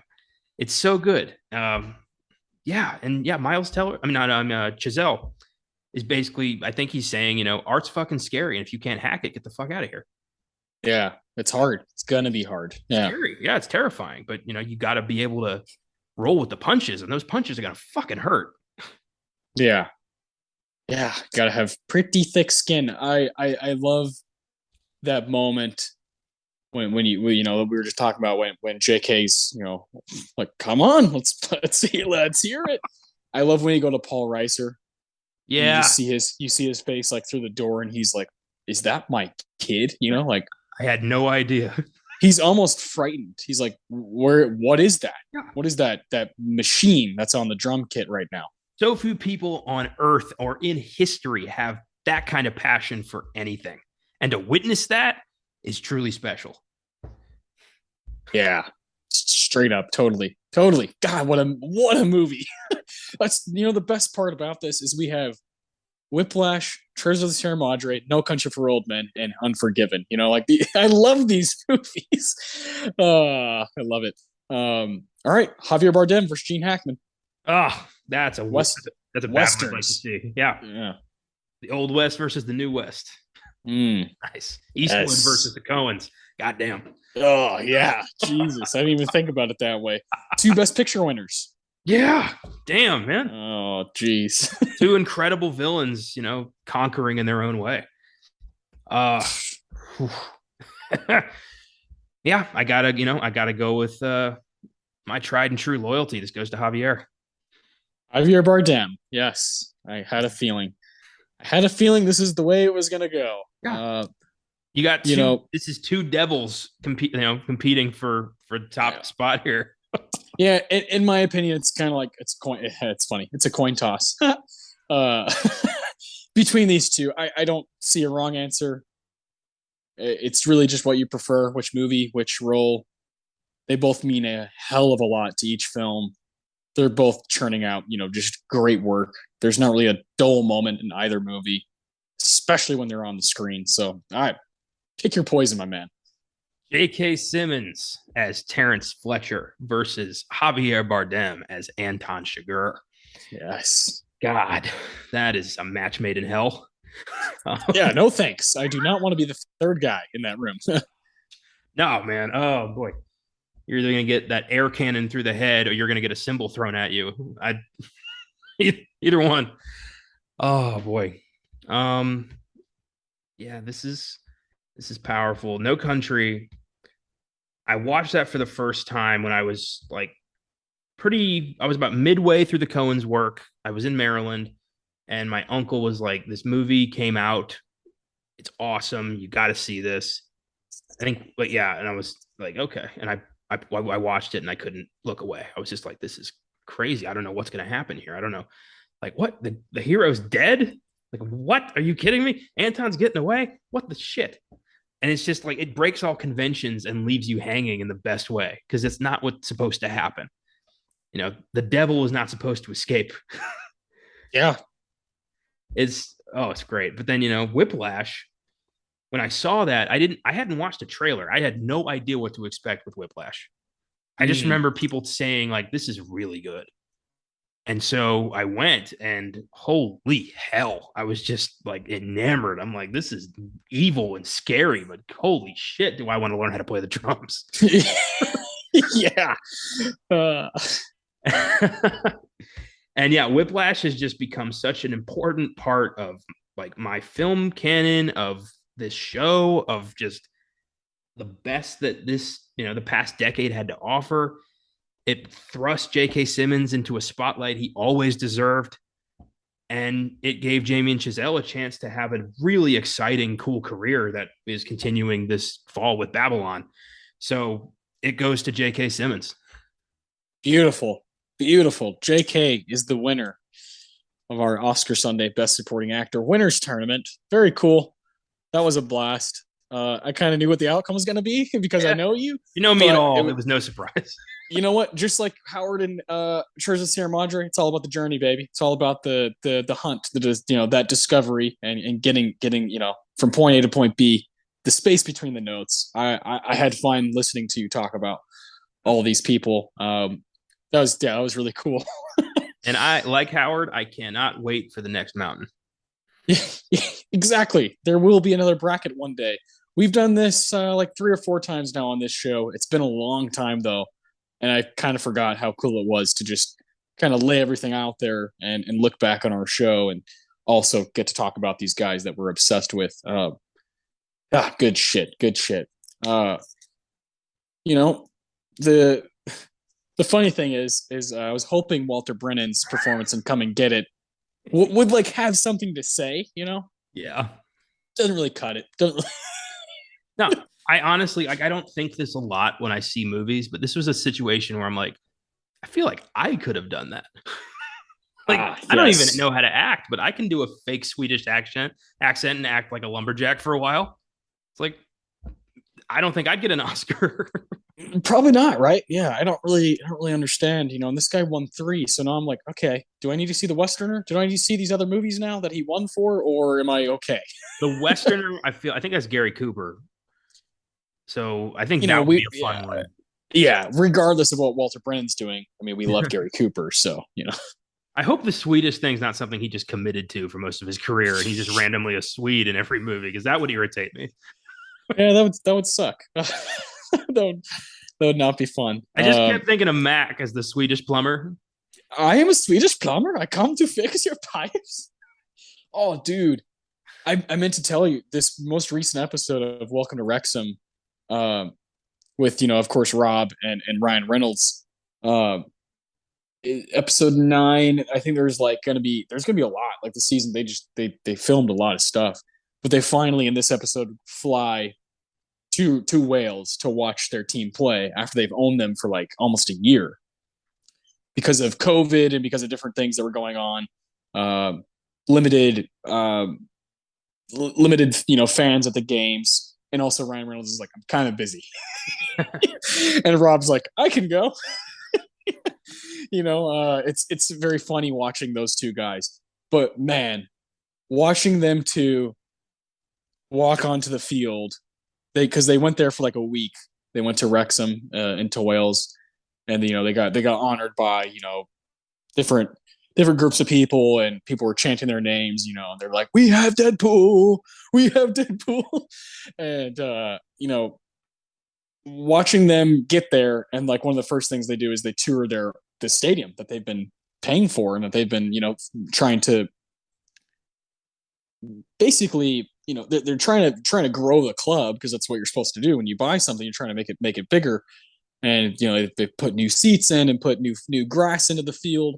And when they walk out, it's just them two, and there's no one in the stands. They're both like looking around, like, yeah, this is worth it. Like, this is really worth it. Like, doing all this, all the like the money, the legwork, and the stress of owning something that people care about. They're like, this is, yeah, like we like feel a connection to Wrexham, Wales right now. It's really cool. Like, brought me to tears. I was like, damn, because I really like both of those guys. Obviously Mac is like one of my heroes. Like as far as TV goes, because he not only plays Mac, he writes. He writes for the show and is pretty much the main mind behind It's Always Sunny in Philadelphia.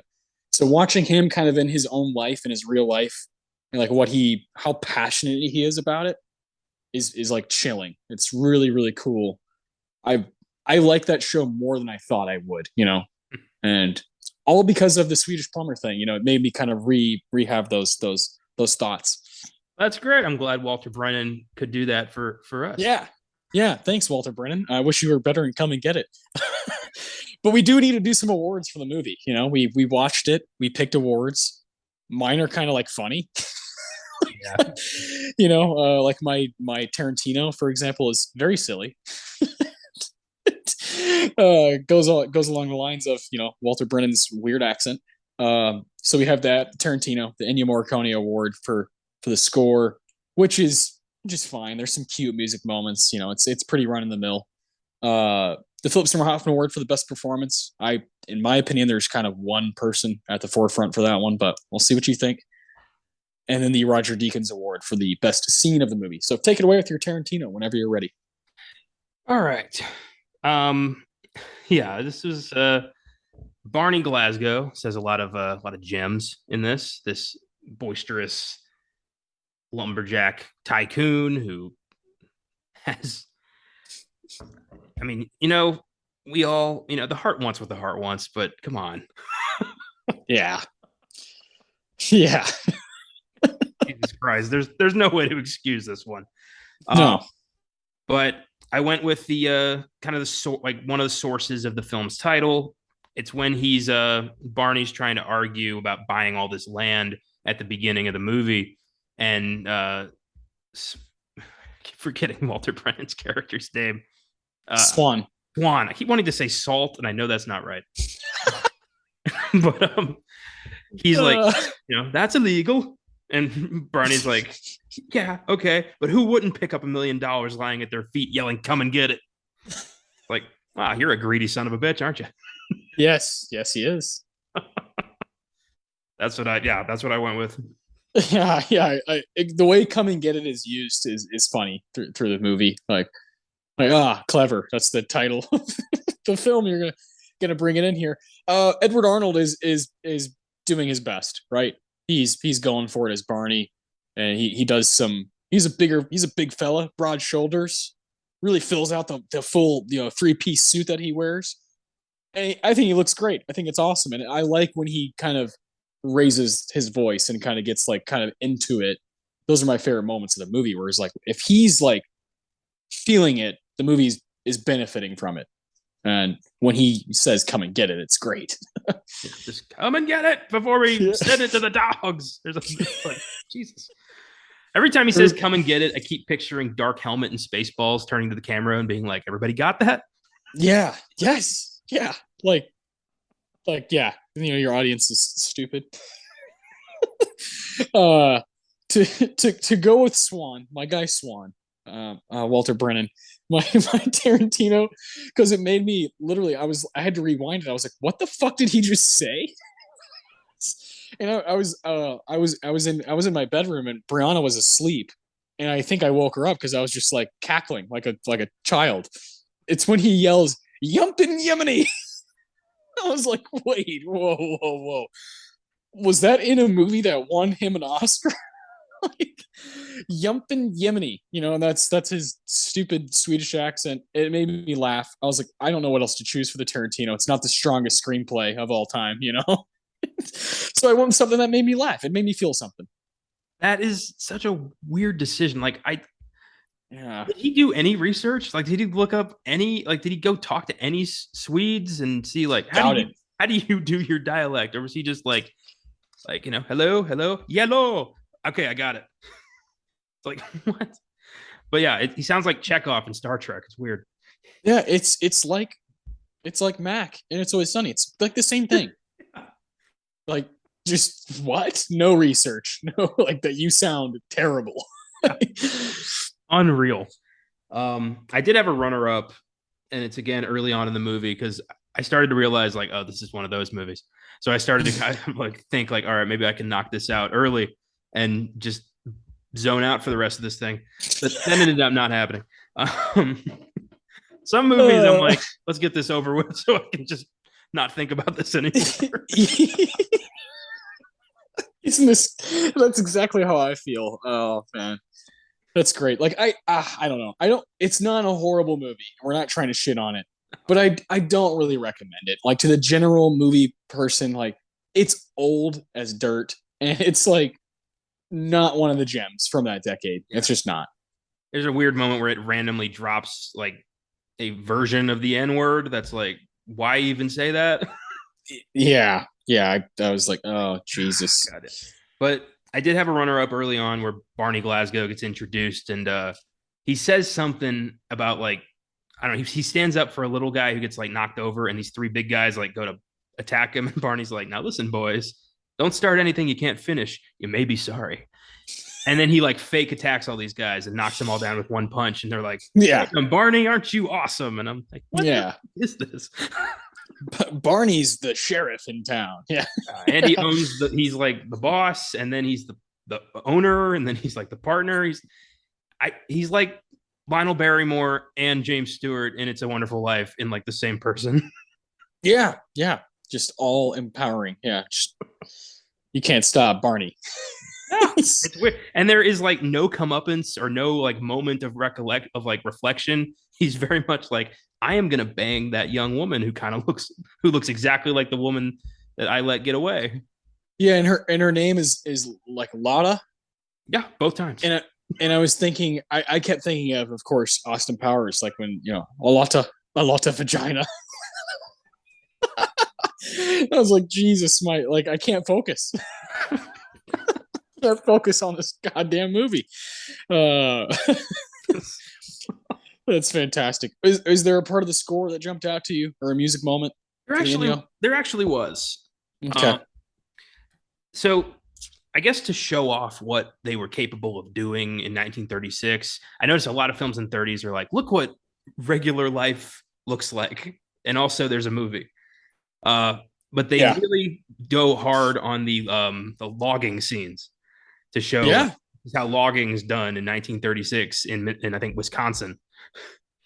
And those scenes, the montage of like the logs being blasted to pieces, like they're just showing off. And this score is like, like some epic, like, Lawrence of Arabia trekking the desert music.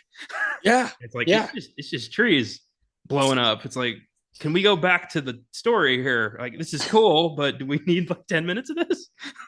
Yeah, I chose the same thing. I wrote down logging, like just logging, and it was like when I was watching that, I was like, should I just find a logging documentary and and skip the movie altogether? I don't really know. Maybe I'll learn something. I'm not sure. It looks complex. Like they just blow up the trees, like a lot of dynamite involved, and then they just let it soak down the river. It's like I didn't know I needed this for it had no bearing on the story whatsoever because then he just No. moves. Yeah, I think they were just like, we need a filler. We need something that, and it's a way of. I'm sure they filmed this really happening with some company, and they're like, we don't have to pay for certain stuff. We don't have to. It's just it worked. It worked. I thought it was interesting, but also made me wonder, just kind of like, why is this happening? And one of the things I thought about a lot with like this Barney character and just kind of the rise that he has to just being like Daniel Plainview, like, I'm gonna fucking control it all. It was like, man, Citizen Kane was only made 5 years after this. you know, like, wow, like there's a reason that movie is still so like exalted because it looks, it's black and white and it looks old, but boy oh boy does it still stand the test of time as far as storytelling goes and performances and writing compared to something like this. Yep. Thank you, Mank. Yeah, yeah. Even more astonishingly, like this movie's directed by Howard Hawks and William Wyler. Okay, so I read about that. Yeah. One of them, like, they basically split time. Like, I think Hawks was first, and Hawks was like, like, nah, this ain't this ain't working. And Weiler came in and was like, I'll save the movie. Oh my god. And like they had this like little rivalry about it or whatever. And so I was reading about it. I was like, that's really interesting. These two monumental people, and they both like shortly after essentially disowned the movie. And we're like, that's not mine. Oh my god. like both of them were like, that's not in my catalog, and the other guy's like, well, it's not mine. Hawks is like, well, Weiler, you finished it, so it's yours. And Weiler's like, you started it, Hawks. Like, like, how was I supposed to change the tone of the movie completely? And like there's just these two giants that are like, no, that's not me. Like, that ain't my work. That is awesome and really deflating. Yeah, it is. It really is. I was just like, oh, that kind of sucks. Why I also thought, like, why is this on Amazon Prime? Like, because I was looking for movies. I'm constantly looking for an Oscar Sunday. Like, are we going to be able to watch it? Is it something other people could watch so they can watch it and listen to us talk about it? Because that's like part of the experience. Is if you're listening to a podcast, of course you want to know what the fuck they're talking about, and I wouldn't want to. It's not as easy to do a 30s movies like Shanghai Express was such a chance thing. It was like, oh, you found it on DVD. Therefore, we both felt like we have to do this. I don't expect people to listen to an episode as much as something like this because it's very hard to find Shanghai Express. Yeah. This is on one of the biggest streaming services in this part of the world. It's like, why? Like, who was like, man, we gotta have Come and Get It on our catalog? Like, I wonder about those things. Is there someone who's like, we need to have more old movies? That's cool. That'd be great. If there's someone who works for that part of the company and is like, we need to have more old movies so that like people like freakazoids like Austin and Connor can watch these old movies and talk about them. I just wonder what it is because I don't hear anybody talking about this movie. Well, and also, like, if they're gonna, buy up older film, like, get something like Shanghai Express that is good and something I'm gonna go back to because it was a really decent flick. Yeah. Okay. So yeah, if I trip up on Shanghai Express and I watch it on Amazon Prime in my own time, and then I'm like, I might buy this movie. Like, it has that effect on you. Yeah. We didn't know that when we watched it, but like, it can have that effect on somebody. Something massive like it happened one night. If a 17-year-old who's like getting into movies watches that and they're like, oh, this is pretty fucking good. I see what people are talking about. That's like worth it to like invest in that movie being in your catalog because it might get people to keep going and like start this whole, tornado. This is a movie where if you watch it and you're like starting to get into movies, you're like, I don't know about the 30s, man. Like I Yeah. don't know if they're all gonna be like that. It's not like an easy watch, you know. It's not like super entertaining. Yeah, some of these decades you got to parade your greatest hits. You got to parade the classics, the ones that people are going to want to watch and watch many times. The ones that are going to spark conversation. And come and get it just isn't like this is probably the last time I'm ever going to even talk about this movie honestly. Well, here's the thing about this though is when we do have a movie that we both aren't as, crazy about, it ends up coming back just because we're like, remember come and get it. That's true. That's true. It does just become like a joke. Yeah. Yeah, and this is not the worst we've seen, through this show by no stretch of the imagination. Fanny. We watched Fanny because of this show. Come and get it is head and shoulders above Fanny. Didn't I recently have a movie that we watched that like we said was worse than Fanny? I think we did. What would it be? I Would it be something from 1972? Because we did that not that long ago no, on because a showdown. the Immigrants and Sounder weren't great, but they weren't like horrific. And we liked Yeah. Cabaret and The Godfather, of course. Yeah. Was there a fifth? There's a fifth there. Oh, Deliverance. Oh But yeah, that's not. no, Yeah, it's no. not in that camp either. Yeah. Well, we did 1986 on episode 110. All right, looking that up here. Children of a Lesser God, Platoon. No. Yeah, I don't know. I remember But I having do. that conversation. No, it wasn't that year. Wasn't no, because like the mission again was not great, but it wasn't like horrible. Oh, yeah. Yeah. Fuck. All right, this is gonna keep going. I'm gonna figure this out myself. Yeah, I feel like there was a movie as bad as Fanny that we both were like, nope. Yeah. Yeah, well, while we think of that, or while it's kind of in the back of our heads, the Philip Seymour Hoffman Award, I feel like it goes to a certain person, but I don't know what you have. I you'd think that the everything I've been saying about Edward Arnold, it would be him, but no. Really? Yeah, Did you go with the lady who plays two people? I did. Okay, I Yeah. went Edward Arnold. I went Edward Arnold because he like carries the movie, but that is she plays a mother and a daughter, and she does pretty good. Frances Farmer. Yes, yes, she does. And why I picked her is she makes both those characters feel like two separate people. Mm. And I feel like for what she had to work with, that's impressive because she did not have much to work with. And both characters are interesting people. This lady who just kind of showed up in town but is too proud to get any help, and then ends up shacking up with fucking god damn it, what is it again? Swan. Okay, Swan, yeah. it's just Swan Bostrom. it's just not staying in there. Um, and then the daughter who's just this kind of like wide-eyed kind of innocent child who doesn't realize this older dude is leering over her the entire time, and the movie was Anchors Away. Oh yeah, 1945 Best Picture Showdown, Lost Weekend. Yeah. Okay. Yeah, Anchors Away. No, thank you. Like, yeah, pretty bad, pretty fucking bad. But Frances Farmer, I feel, does deliver quite a decent performance, and you kind of just feel bad for her because she's like, I just want my family to be happy, but in order to do that, I got to pretty much go with whatever this old dude is wanting me to do. And when she has that moment of like, don't hit him, he's just an old man. It's like, Yeah, ouch.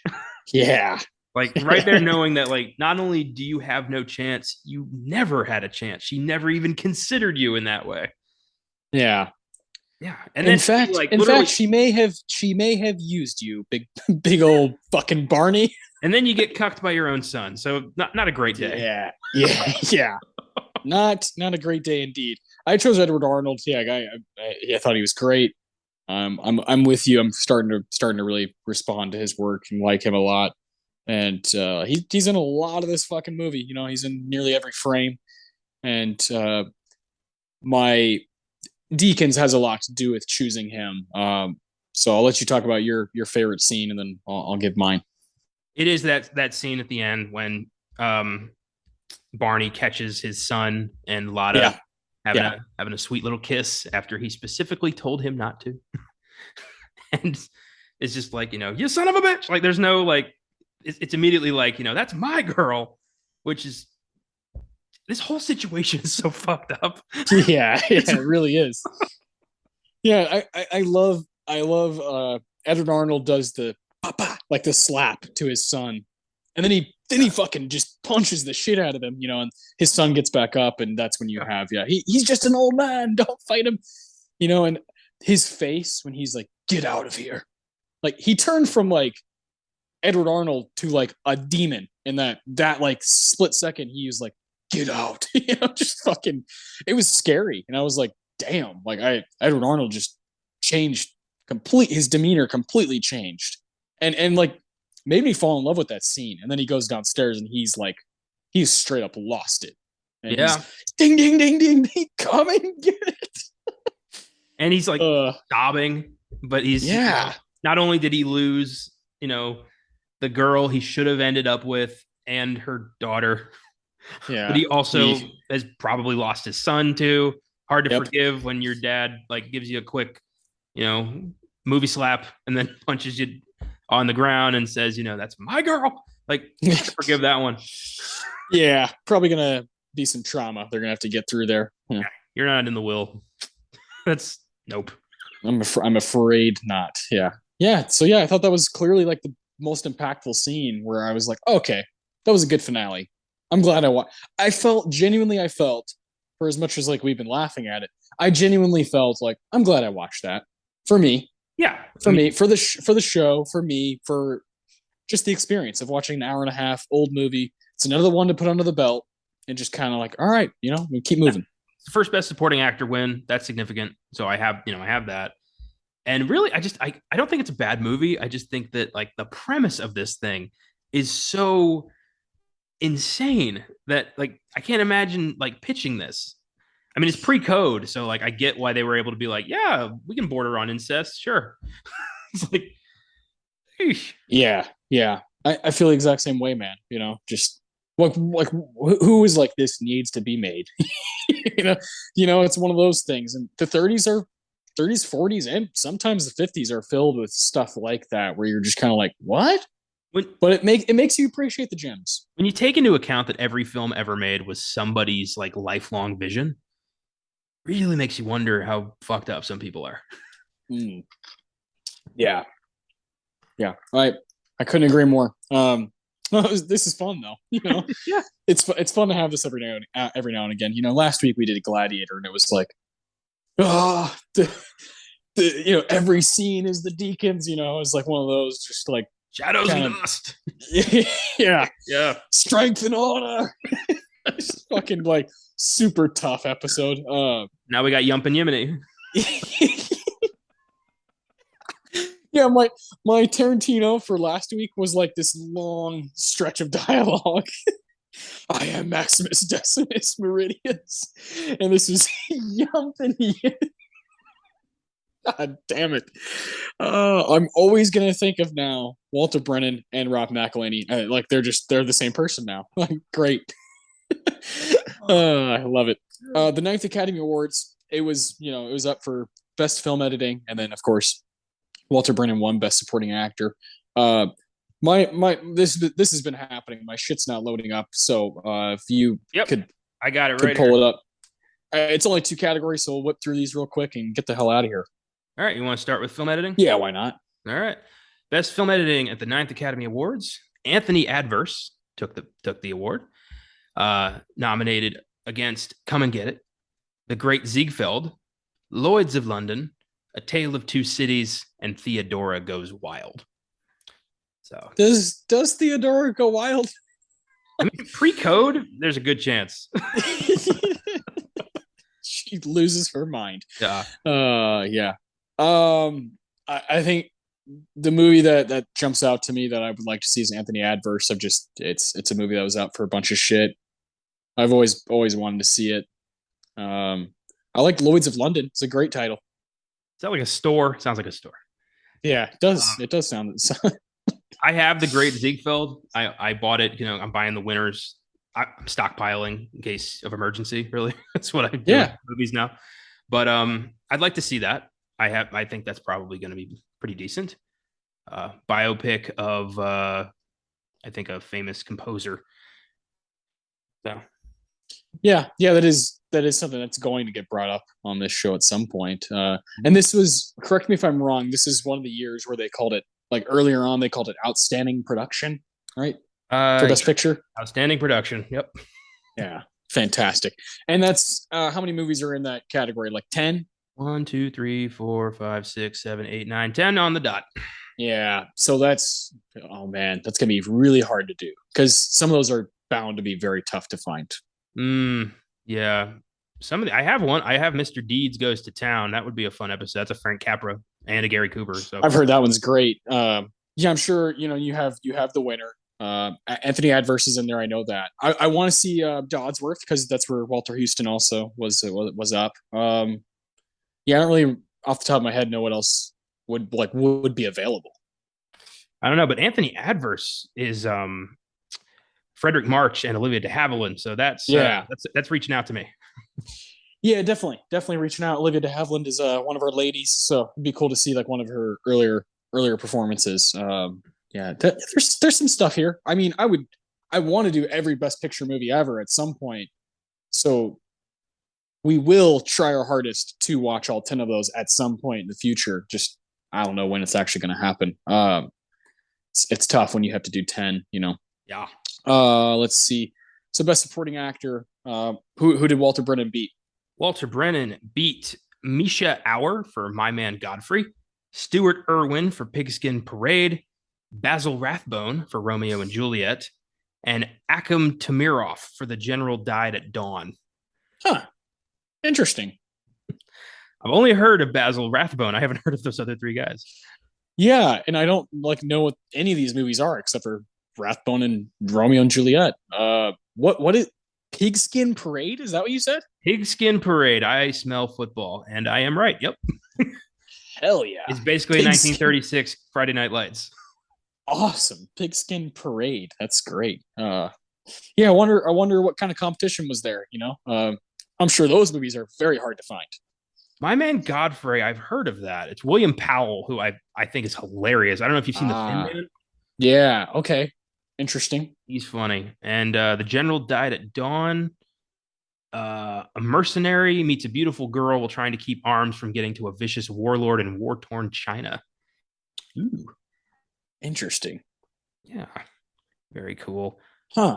Yeah. I'm always interested to learn about more stuff, and these old ceremonies, like half the shit we don't even know what the hell it is. So like that's fun. I like not knowing stuff sometimes, like we go to these more recent ceremonies and it's like you're so familiar with the work, where to find it. These old ones, it's a different ballgame. Yeah, for sure. In fact, it becomes almost like, a eureka moment when you actually track one of these films down. Exactly. Next week on this show, we're staying pretty old school. I'm super excited.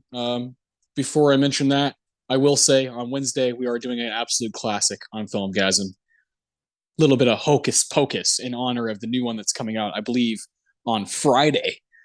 I believe that's going to be on like Disney Plus, right? Yeah, Disney Plus. Yeah. And reviews are not yet out. I don't expect them to be kind. They weren't kind with the first movie, but I'm gonna determine this for myself. Yeah, I'll watch it probably on the weekend. I'll check it out. I like Hocus Pocus, so it'll be fun to just go back down memory lane. Maybe watch both. Listen to the Filmgasm episode. I'm excited for that. And then on Beyond the Bad, Jean-Claude Van Damme, a little bit of Kickboxer. Let's go. Kickboxer, yeah. Jean-Claude, the muscles from Brussels, the almost Stallone, as I like to call him. Didn't quite get there, but he had a couple hits. And, Kickboxer is one of those, it's got some fan love, but critically reviled. So, perfect opportunity for us to lampoon it and really go after Jean-Claude Van Damme. I love going after people. It's become one of my favorite things to do. I skewered Fred Durst this past week. I don't know if you got to check that out. Oh, dude. Okay, so Fred Durst, I did listen to some of that. Of course, the lead man for one of the worst bands that's ever existed, Limp Bizkit. he I feel like he's directed a few movies, hasn't he? Yep, that comes up. He's the Fanatics, his third movie, and Which is crazy. It's like, how did this guy keep getting work as a director? I know. I personally, I think there should be a three strikes law in Hollywood, and if you're gonna, fuck up three times, get out. But that should just apply to Fred Durst. His first three strikes were their first three albums. Get him the hell out of here. That guy should never have been a director for a movie. I love that this is infected Oscar Sunday. Like it's gotten into this now. So now I got to talk about it on FilmGAZM. Yeah. Fuck Fred Durst. Just one of those days. You don't want to wake up. That guy's a piece of shit. Finally, next week on this show, I'm super excited to finally do this movie. We both had it kind of circled for a long time just because it seems very fascinating. Neither of us have seen it. We're doing back-to-back movies neither of us have seen. That's very rare. We don't do that very often. It's 1952's Viva Zapata, which was up for 5 total Oscars at the 25th Academy Awards. Anthony Quinn won for Best Supporting Actor, which will be a very interesting topic for you and I to talk about because I know you read a whole book about him and you are, working as we speak on some stuff in school that has to do with this very kind of movie, a movie like Viva Zapata that probably should have casted different people for some of the roles. Mr. Marlon Brando was also up for Best Lead Actor. It's a screenplay by John Steinbeck. It's up for Best Art Direction. It's up for Best Score.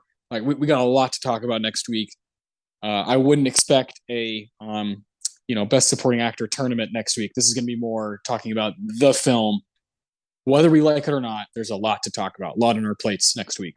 Yes, that's for damn sure. Yeah, I'm working on digging into misrepresentation of Hispanic filmmakers and actors in the 20th century, and Viva Zapata is right there. I mean, you've got Anthony Quinn right there, and you give the lead role of Emiliano Zapata, a Mexican revolutionary, to Marlon fucking Brando. I'll save it, but Connor's getting upset.